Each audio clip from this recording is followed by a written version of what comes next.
none of Jacques Lacan's concepts have been so thoroughly misunderstood as the gaze. Today, let's try to work through that misunderstanding and get to an actual understanding. I think it's due largely to developments in film theory that the gaze has been widely conceived as a look of mastery that subjugates what's seen. So we think of the gaze as a bad thing. You look at the gaze as the way that someone looks, the camera looks, and the thing that's being gazed at, the person that's being gazed at, is being subjugated in some way. And in this view, the gaze is something that's synonymous with power and needs some kind of strategy of resistance against it.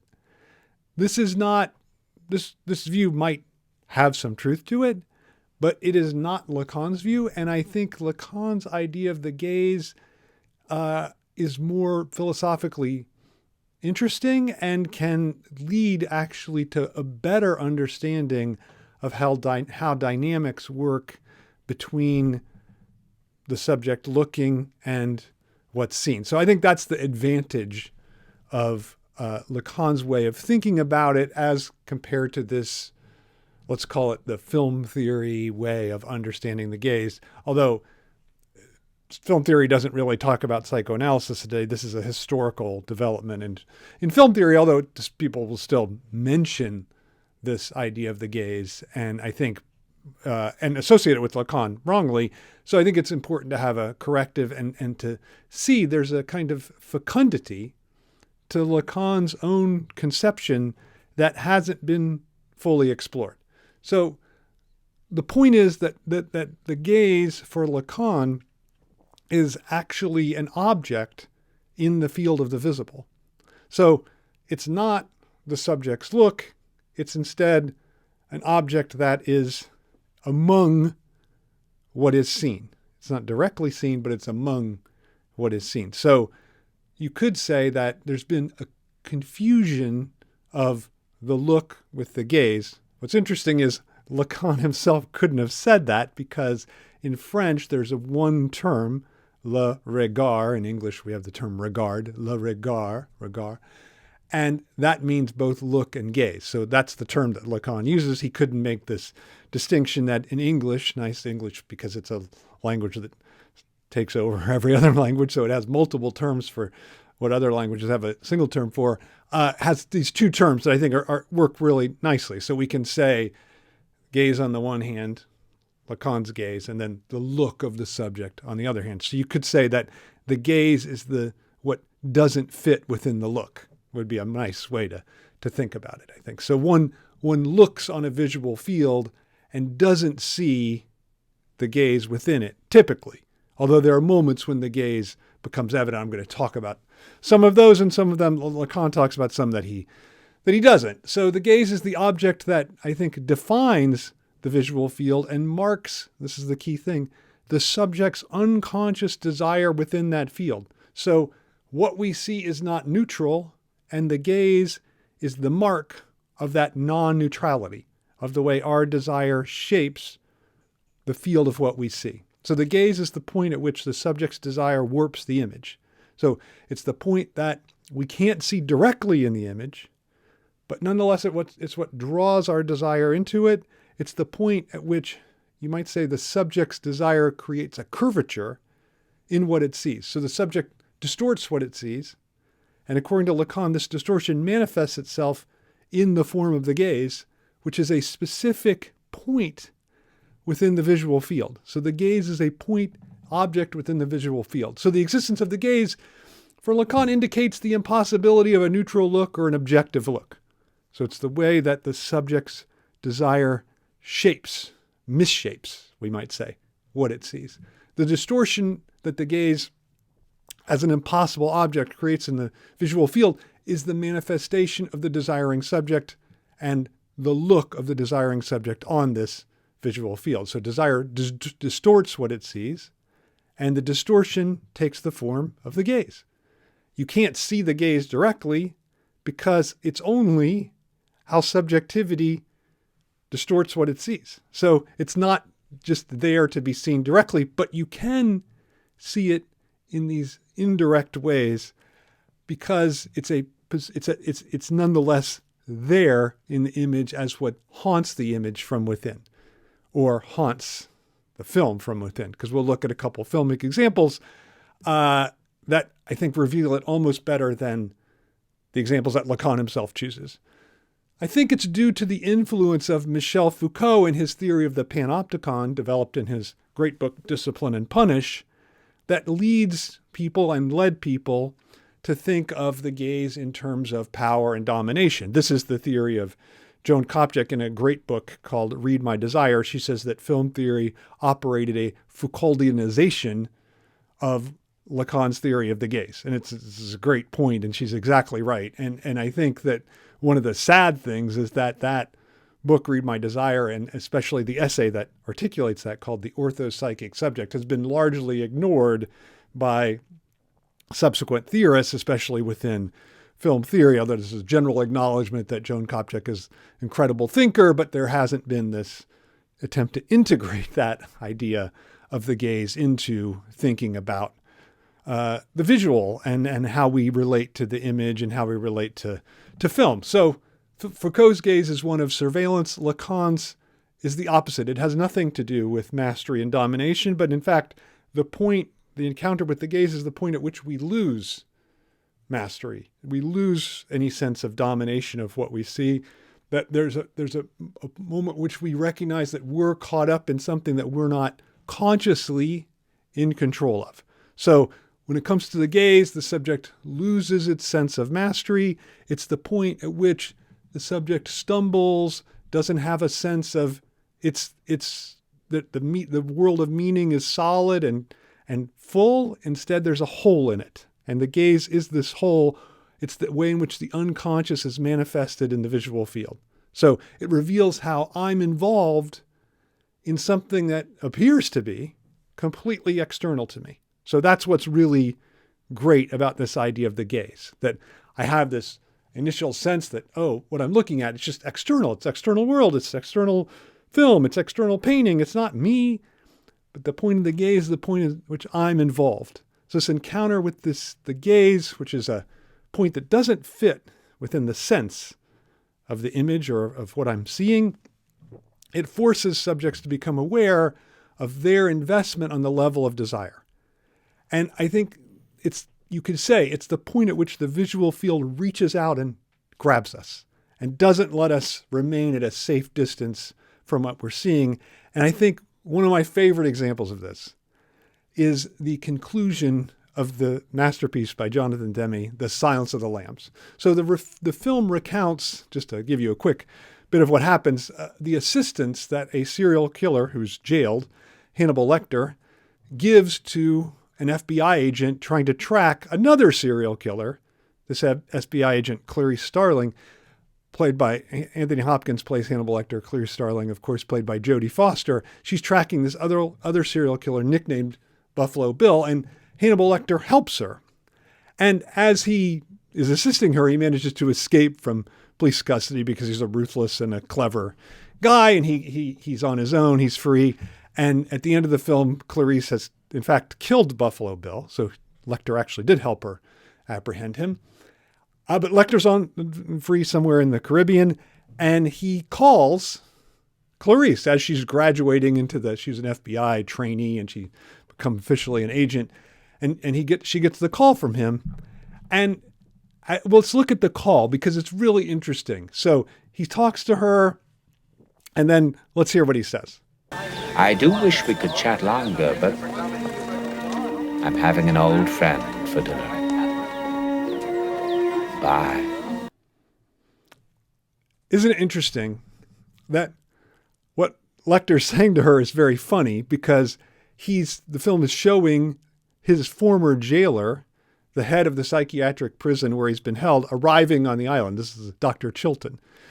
And Chilton not only acted sadistically toward Lecter in a way that actually upsets the spectator, but he would act in a sexually harassing way toward Starling when she comes to the prison. So we really, really don't like Chilton, even though, of course, he's not a serial killer like Hannibal Lecter. So he's not a good guy.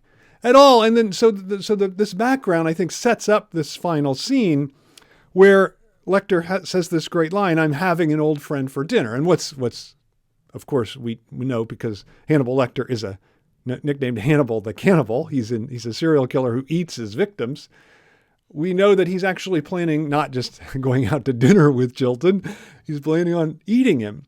And it's a very satisfying moment when the film cuts to this final image of Chilton and we say, okay, that's the person he's having for dinner. And the film is forcing the spectator into thinking, yeah, okay, eat him, right? And so rather than setting up the spectator to be repulsed by Lecter's continued cannibalism, which, and this is the key thing, it's a practice that certainly violates the spectator's own sense of moral rectitude, right? Like no one, I mean, there may be a couple people watching Silence of the Lambs that are actual cannibals, but they are not they're not the spectator created by the film. And I think this is a really key point, that the film is dealing with and addressing spectators who are repulsed by cannibalism, and yet, this is the key to it, it forces that spectator into this position where you're cheering on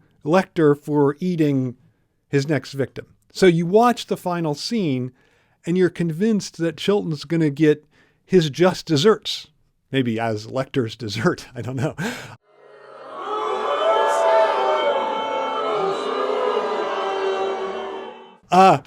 Despite one's attitude toward cannibalism, right? So in this way, I think the film forces spectators to confront the gaze. And that's what's amazing about this end of Silence of the Lambs. So this is the point at which our unconscious desire is actually structured into the narrative form of the film itself. So the film uses form, specifically narrative form, and editing a little bit here, to reveal to us the gaze in a way that Lacan, because he never talks about cinema with the gaze, wouldn't really, he would like this, obviously, but he doesn't really anticipate it or even foresee it in any way. So Lacan is eating Chilton. Sorry, that's a funny slip. Lecter eating Chilton is not itself a desirable object in any way, but it's a gaze in the sense that it triggers and it triggers and stands in for the subject's desire. So it is the point at which the subject's desire is caught within the filmic structure itself, the image of the film itself. So the gaze is the way that the subject's way of looking manifests itself within or as an object within the visual field that disturbs that field. So as a subject looking, one's always part of what one sees, although this involvement can't be directly visible except as a distortion in the image. And this is what Lacan says in this interesting line from Seminar 11, which is titled The Four Fundamental Concepts of Psychoanalysis. He gave this in 1963, 1964. He says, "I am not simply that geometrical point from which a perspective is grasped," right?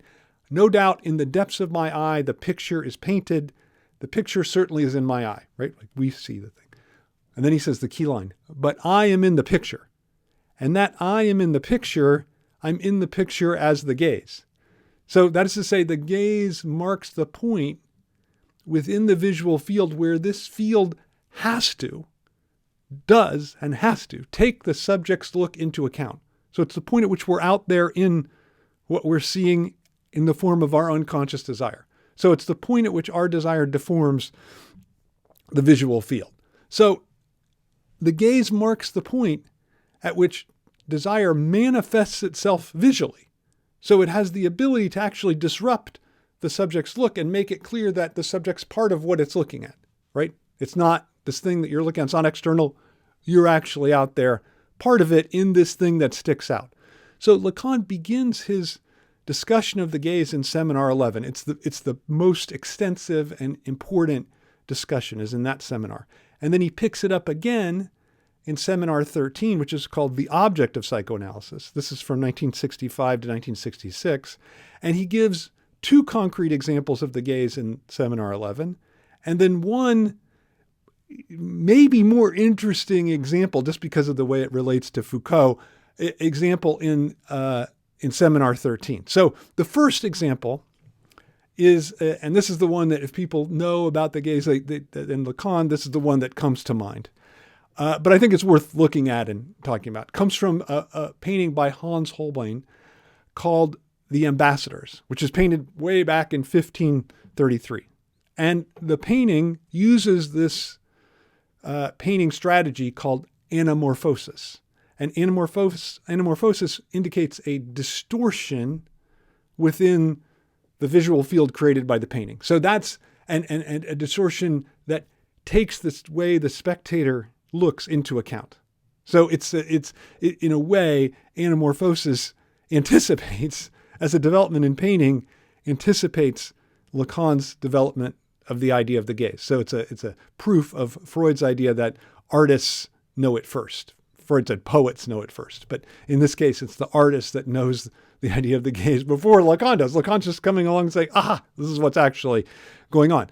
So Holbein depicts these two wealthy world travelers. We'll look at the painting now, surrounded by many objects that they have acquired, right? You can see all these objects in the painting, right? And Lacan pays attention to this stain or smear across the front bottom of the image. And the stain is actually a skull, which signifies, it's a memento mori, signifies the death of the two men, despite all they've acquired. So this is a reminder of death stuck in the middle of the painting. But what's important about the skull is not just that it's a reminder of death that awaits these two guys and awaiting the viewer that's looking at the painting, but the way in which it appears. So it's not just a skull in the front, like, oh, warning, a lot of riches, but death coming.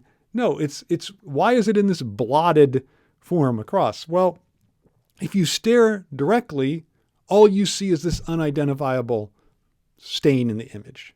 One can see the skull only while looking awry. That is, you have to really approach close to the painting and look at it from the upper right.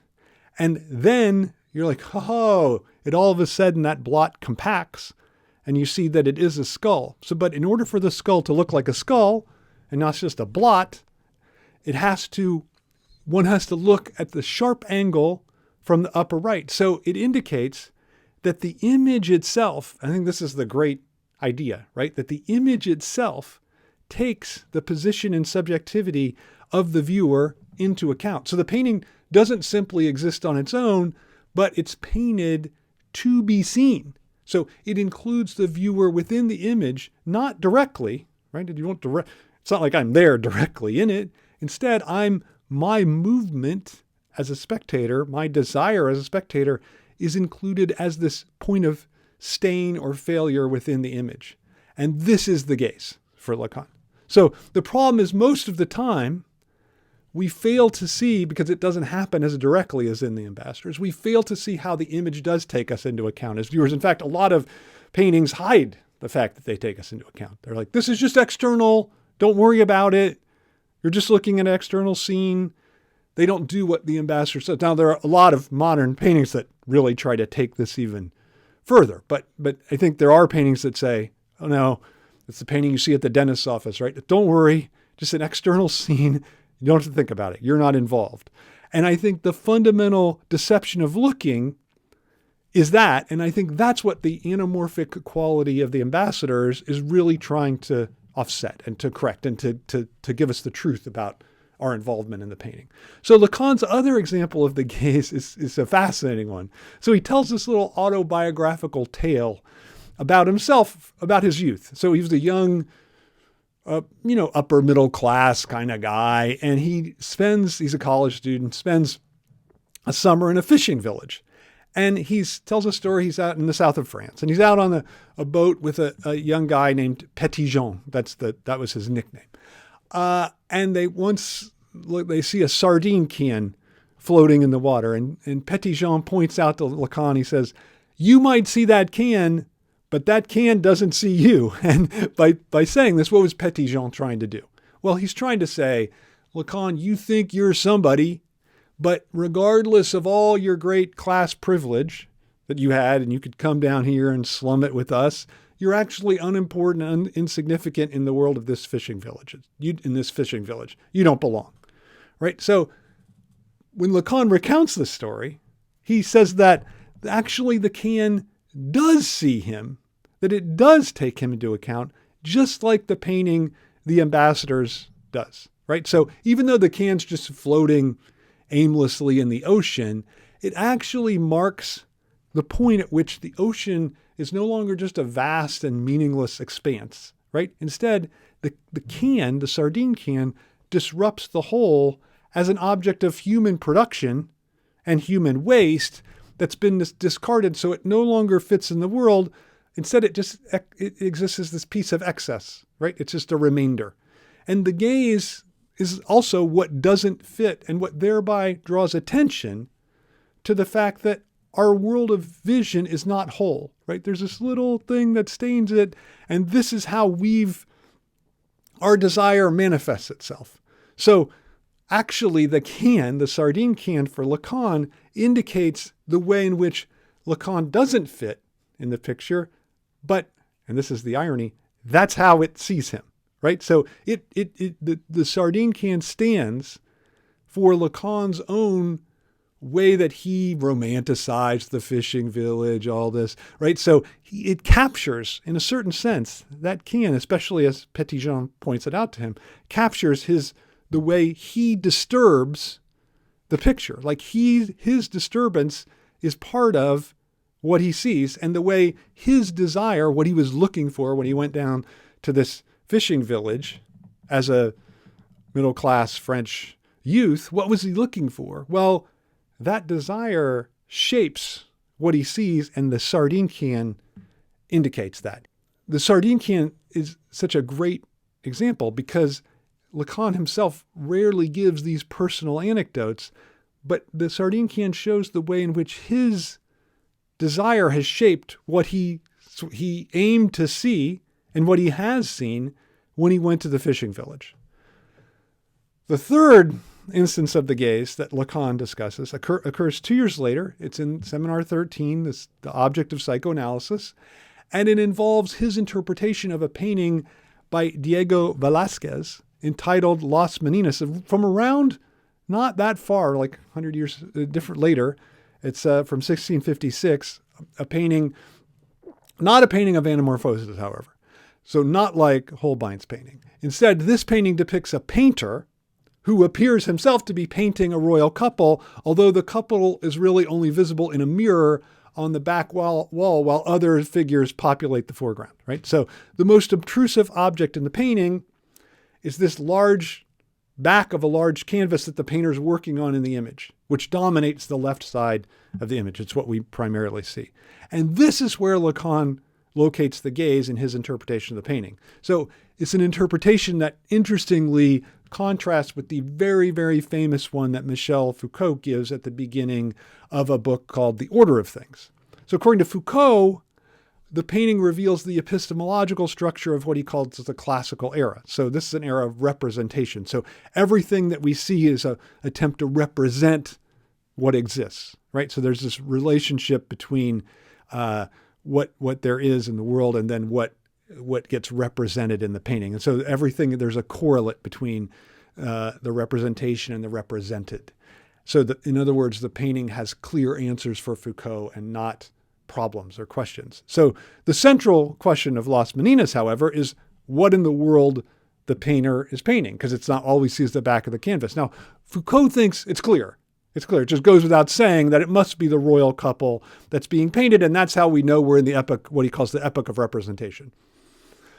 Lacan says, well, no, actually the canvas is too large just to be the king and queen, so we don't really know what's on the canvas. And it's this gap that indicates the gaze, because that's where our desire is drawn when we look at Las Meninas, right? We're looking at the back of this thing that we can't see.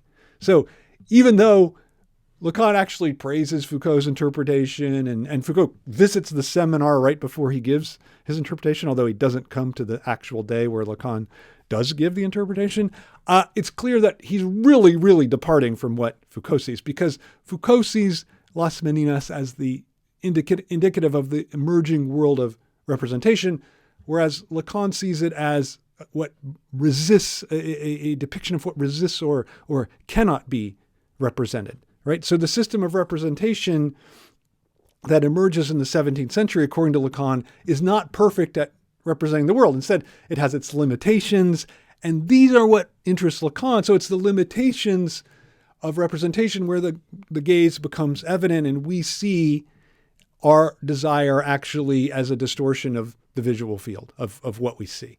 So unlike representation, the gaze is a stain in our perspective and in perspective painting. So all perspective painting is based on this vanishing point that takes the spectator's position into account. So it really, even perspective painting, which you might think like, oh, well, that's about, it's trying to eliminate our sense that we're involved in what we see. But Lacan says, no, actually, perspective painting is all about the gaze and rendering the gaze evident.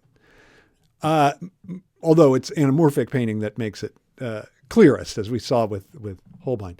So it's in the interior of perspective painting, the painter positions the spectator who will look at the painting, right? That's what's happening. And in relation, and the spectator's relation to the painting is structural, not simply a random choice on the part of the spectator of where the spectator will stand or how the spectator will look. So in other words, the distance between the spectator and the painting is actually inscribed internally within the painting. So the painting demands a certain spectator. Whatever your private choices are, who cares? The painting has a demand on you as a spectator, and that's how your desire is inscribed into it. That's how the gaze is depicted in the painting. And so the problem, Lacan thinks, with a realist approach to the world that says there's a subject on the one hand, there's an object on the other hand, or we're just another object, there is no such thing as a subject, these realist conceptions, is that they fail to see the way in which each side, object and subject, are actually totally involved with the other. It's a nice dialectical Hegelian, I think, point on Lacan's part. So our subject isn't internal. It's not an internality. Instead, it's it's the way in which it goes out into the world. Or you might say the gaze shows how the kernel of our subjectivity is outside us. So it's the intimate desire that manifests itself externally as a distortion in the visible. So it's the way in which our unconscious becomes visible, not as something deep within us, but as something outside of us in what we can't see directly. So this encounter with the gaze is first and foremost an unconscious encounter. And as an encounter, it's one that takes us by surprise. So in this sense, the encounter with the gaze, I think, functions a little like the Freudian slip, right? So we recognize ourselves unconsciously in this word that we say that initially appears absolutely foreign to us.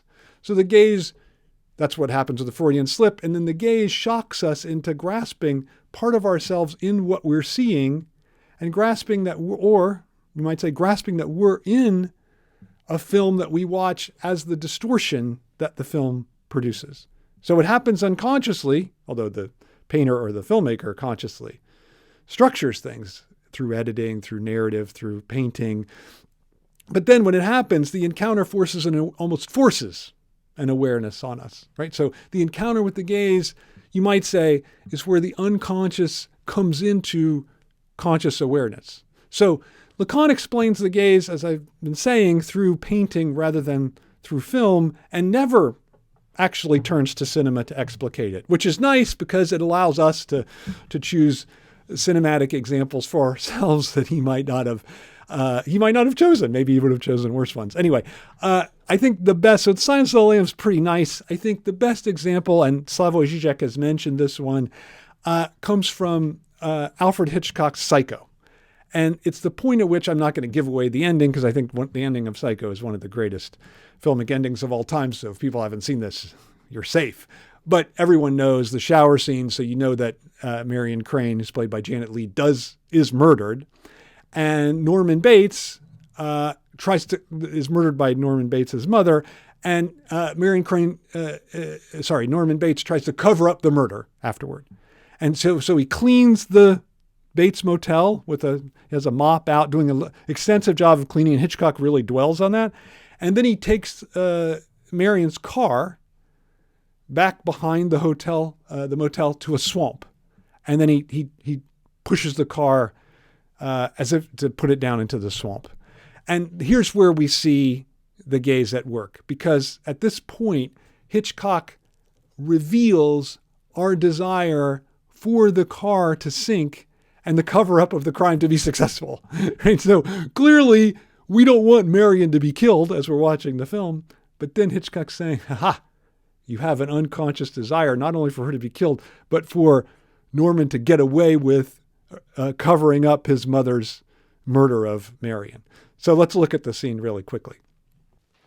So Norman Bates has Marion's body in the trunk, and he's trying to push her car down into the swamp so that he'll be able to successfully cover up his mother's murder of her. And right now we're rooting for this to be successful, although it's not. Not sure that we're rooting for it. It's not actually become clear, but we see the car start to sink, and it's okay. Norman's looking satisfied on his face. The car sinks. He's watching. And then here we get the key moment of the encounter with the gaze, right? So the car seems to be sinking, and right now it stops. What does Hitchcock do? He cuts back to Norman, who looks around worried, like, what's going to happen? And then it starts to go down again. So once it starts to go down again, it seems like there's a relief. And look at Norman's smile. So that nice sequence is really about the encounter with the gaze, right? That's the entire import of that sequence, because it shows us how we're invested, just like Norman is, in the cover-up of the crime. We want the murderer to get away with it, to remain on the loose, and we want even though consciously we would say, we want murderers apprehended and probably put in jail, and not to commit more crimes and get away with them, right? So this is a way in which the gaze reveals an unconscious investment in something that would otherwise not be clear to us. So it's a really great moment where Hitchcock uses a great use of editing in cinema. He's one of the best. This is one of the cases where it's not the narrative structure of the film. It's the way in which this scene is edited together that really makes clear, I think, how our desire as the gaze manifests itself. And this encounter with the gaze, Lacan thinks, is traumatic because it eliminates the distance that makes us feel safe between us and what we see. So it's always feels safer. Of course, we're never really at a distance. So that's why the safety is an illusion. It's not like Lacan's putting us in danger and we should avoid it. No, we're always in danger. We're always part of what we see. The point is to become aware of that through the gaze. So it's always safer, illusorily safer, to remain at a distance and believe one's not involved in what one sees. But the fundamental wager of Lacanian theory is that we're never really at a distance, that we're always out involved. We're always externalized unconsciously in the world that we see, and we're externalized in the form of the gaze. And that's the distortion of this world. Once we see or apprehend the gaze, the possibility of a retreat into oneself from what one sees is it's not possible to hold these two ideas together. So the trauma of the encounter with the gaze is, in a sense, the trauma with the absence of any safe distance from the world. Once one recognizes the gaze, you shouldn't be able to. The gamble is one can no longer retreat into oneself. So this gaze, in Lacan's theorization of the gaze in seminars 11 and 13, I think is really the high point of his philosophical trajectory. So it's a point at which he forces us to confront that we're never removed from what we think is foreign. So the thing that we think is alien to us, we're involved in that. And I think that's really an important philosophical idea on Lacan's part. And with the concept of the gaze, I think he pushes his theory. I used this word before, and I think it's the really important one, to its most dialectical point. So the point at which subjectivity is manifested in the world of objects. He sees, in other words, how the subject is always unconsciously other to itself.